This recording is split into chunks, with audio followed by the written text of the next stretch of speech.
Assalamualaikum warahmatullahi wabarakatuh. Seperti yang kita ketahui bahwa sebelum guru mengajar, guru tersebut harus membuat rencana pelaksanaan pembelajaran atau yang disebut juga sebagai lesson plan, di mana hal tersebut akan membantu guru dan mempermudah guru saat proses pembelajaran. Oleh karena itu, perkenalkan saya Putri Seviana Audrelia dan teman-teman saya yang terdiri dari Dinda Milenia, Maulida Rahmadiani, dan Kamelia Komara untuk mempresentasikan materi dari kelompok 12 yaitu mengenai Writing Lesson Plan. Di sini, saya Putri Seviana Audrelia akan menjelaskan pengertian tentang lesson plan. Lesson plan atau rencana pelaksanaan pembelajaran atau yang disebut juga sebagai RPP adalah suatu proses perencanaan yang dilakukan guru sebelum melaksanakan kegiatan belajar mengajar.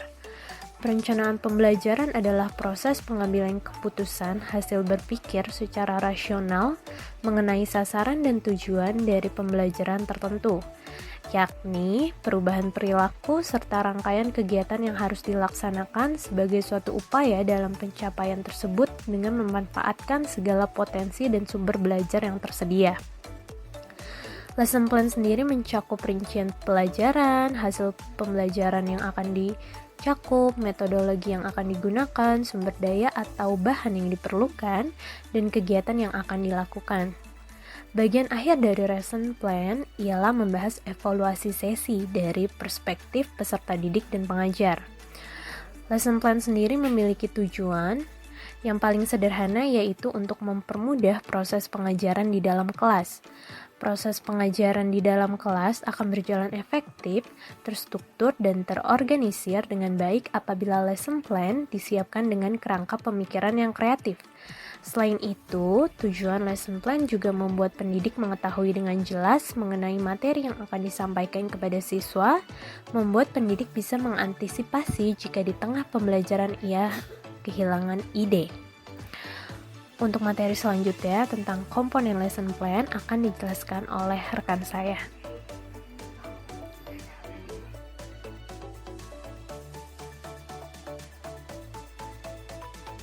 Baik, di sini saya akan menjelaskan tentang komponen-komponen dari lesson plan. Yang pertama ada subject identity. Identitas mata pelajaran meliputi satuan pendidikan, kelas, semester, program atau program keahlian, mata pelajaran atau tema pelajaran, jumlah pertemuan. Lalu yang kedua ada kompetensi standard. Standar kompetensi merupakan kualifikasi kemampuan minimal peserta didik yang menggambarkan penguasaan pengetahuan, sikap, dan keterampilan yang diharapkan dicapai pada setiap kelas dan semester pada suatu mata pelajaran. Yang ketiga ada basic competencies. Kompetensi dasar adalah sejumlah kemampuan yang harus dikuasai peserta didik dalam mata pelajaran tertentu sebagai rujukan penyusunan indikator kompetensi dalam suatu pelajaran. Lalu yang keempat ada competency achievement indicators. Indikator kompetensi adalah perilaku yang dapat diukur atau diobservasi untuk menunjukkan ketercapaian kompetensi dasar tertentu yang menjadi acuan penilaian mata pelajaran. Indikator pencapaian kompetensi dirumuskan dengan menggunakan kata kerja operasional yang dapat diamati dan diukur, yang mencakup pengetahuan, sikap, dan keterampilan. Lalu yang kelima ada learning objectives. Tujuan pembelajaran menggambarkan proses dan hasil belajar yang diharapkan dicapai oleh peserta didik sesuai dengan kompetensi dasar. Lalu yang keenam ada teaching materials. Materi ajar memuat fakta, konsep, prinsip, dan prosedur yang relevan, dan ditulis dalam bentuk butir-butir sesuai dengan rumusan indikator pencapaian kompetensi. Lalu yang ketujuh ada time allocation. Alokasi waktu ditentukan sesuai dengan keperluan untuk mencapai KD dan beban belajar. Nomor 8 ada learning methods. Metode pembelajaran digunakan oleh guru untuk mewujudkan suasana belajar dan proses pembelajaran agar peserta didik mencapai kompetensi dasar atau seperangkat indikator yang telah ditetapkan. Pemilihan metode pembelajaran disesuaikan dengan situasi dan kondisi peserta didik, serta karakteristik dari setiap indikator dan kompetensi yang hendak dicapai pada setiap mata pelajaran. Pendekatan pembelajaran tematik digunakan untuk peserta didik kelas 1 sampai kelas 3 SD atau MI. Lalu nomor 9 ada learning activities. learning activities ini terdapat pendahuluan, inti, dan juga penutup. A. Pendahuluan. Pendahuluan merupakan kegiatan awal dalam suatu pertemuan pembelajaran yang ditujukan untuk membangkitkan motivasi dan memfokuskan perhatian peserta didik untuk berpartisipasi aktif dalam proses pembelajaran. B. Inti. Kegiatan inti merupakan proses pembelajaran untuk mencapai KD. Kegiatan pembelajaran dilakukan secara interaktif, inspiratif, menyenangkan, menantang, memotivasi peserta didik untuk berpartisipasi aktif, serta memberikan ruang yang cukup bagi prakarsa, kreativitas, dan kemandirian sesuai dengan bakat, minat, dan perkembangan fisik, serta psikologis peserta didik. Kegiatan ini dilakukan secara sistematis dan sistemik melalui proses eksplorasi, elaborasi, dan konfirmasi. Lalu penutup. Penutup merupakan kegiatan yang dilakukan untuk mengakhiri aktivitas pembelajaran yang dapat dilakukan dalam bentuk rangkuman atau kesimpulan, penilaian dan refleksi, umpan balik, dan tindak lanjut. Yang ke-10 ada Assessment of Learning Outcomes. Prosedur dan instrumen penilaian proses dan hasil belajar disesuaikan dengan indikator pencapaian kompetensi dan mengacu kepada standar penilaian. Lalu yang terakhir ada Learning Resource. Penentuan sumber belajar didasarkan pada standar kompetensi dan kompetensi dasar, serta materi ajar, kegiatan pembelajaran, dan indikator pencapaian kompetensi.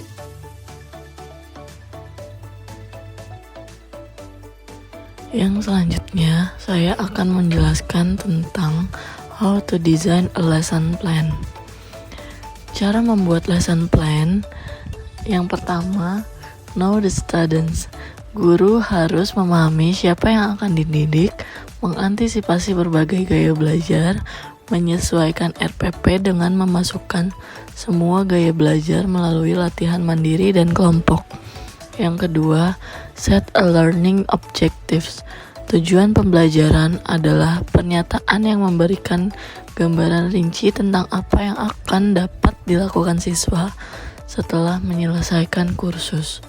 Yang ketiga, write the objective for the lesson. Garis besar topik atau ide utama yang ingin Anda bahas selama pelajaran. Yang keempat, plan your timeline. Kurikulum yang akan mencakup mungkin terlalu banyak. Solusinya ialah memecah rencana pelajaran menjadi beberapa bagian yang memungkinkan guru untuk mempercepat atau memperlambat, tergantung pada jumlah waktu yang tersisa.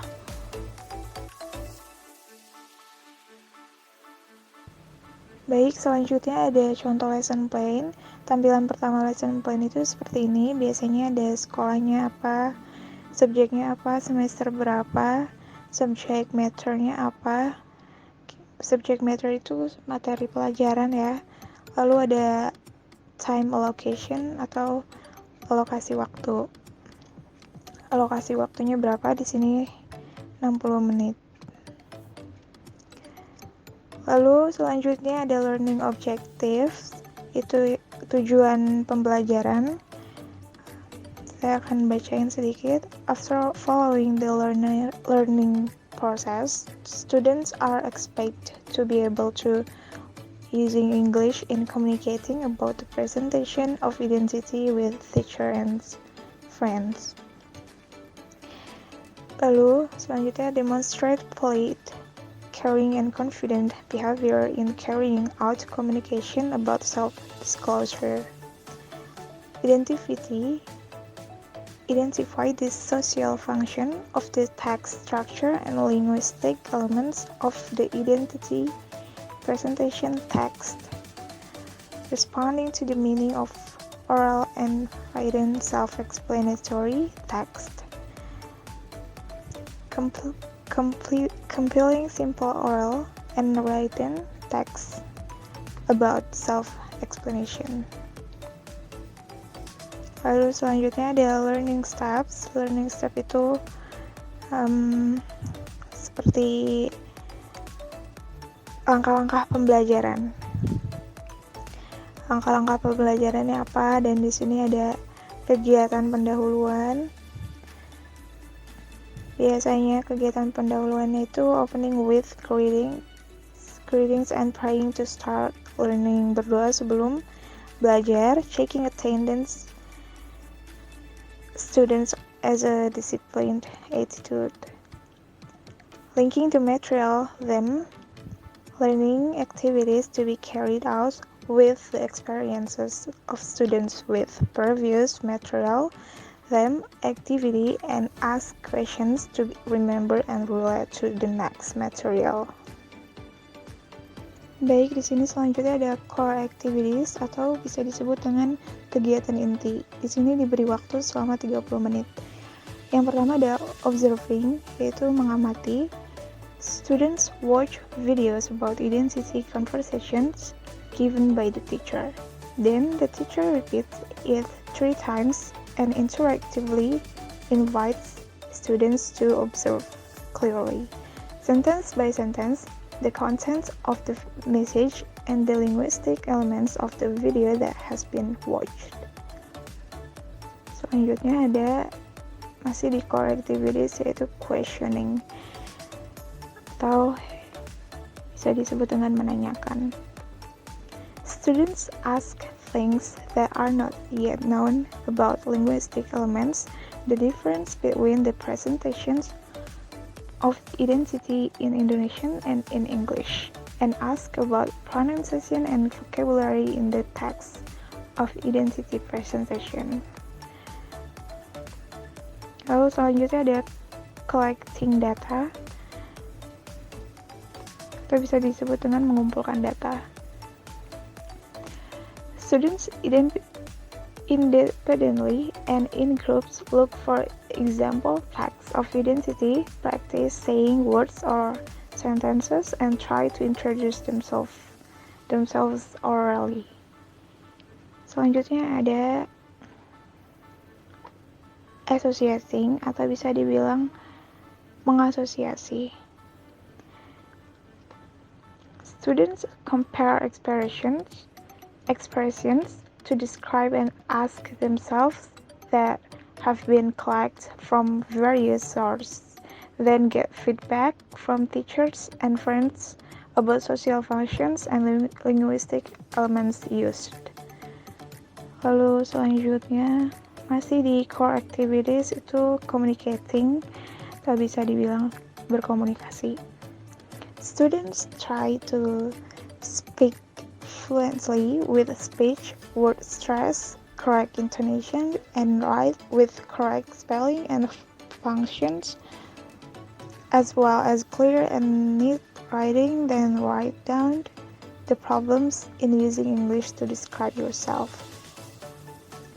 Lalu yang terakhir itu ada closing activities atau bisa disebut dengan kegiatan penutup.